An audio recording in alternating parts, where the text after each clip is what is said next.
太棒了，太棒了！哇，太棒了！是什么让来自德国的小伙阿福如此赞不绝口？如今，很多来自外国的小伙伴都十分享受中国这种身无分文的便利生活。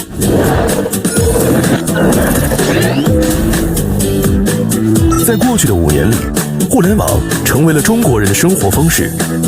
来自世界各地的小伙伴和中国人还一起选出了中国的互联网新4大发明。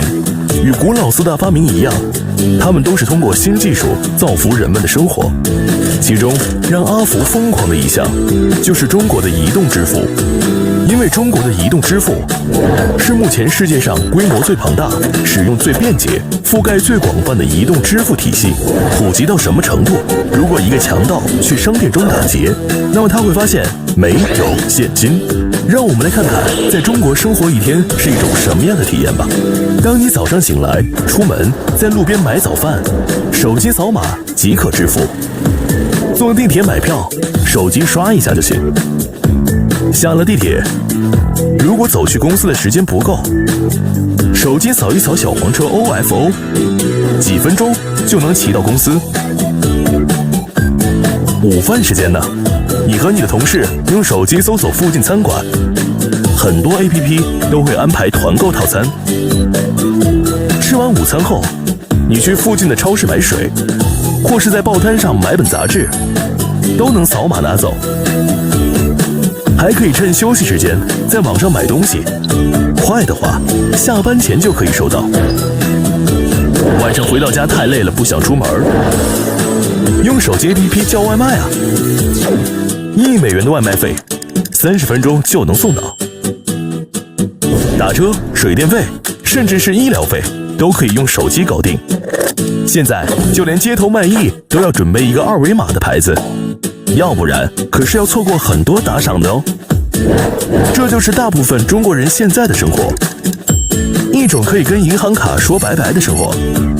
但是手机没电了的话，不就完蛋了吗？别急，你可以借租到共享充电宝。这一切快速的发展和改变，都源自中国政府制定的互联网+发展战略。在线上经济的带动下，中国线下的传统企业加速发展，带来了更多的就业机会。如今，随着电商的崛起，互联网的销售成绩占了全国零售额的1/3。国内互联网行业从业人数已达1677.2万。作为运送货物的物流行业，更是蓬勃发展。一个行业就占了中国就业人员6.5%，达到了5012万人。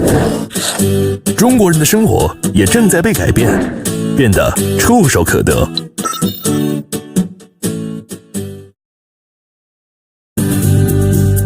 China is Gaili.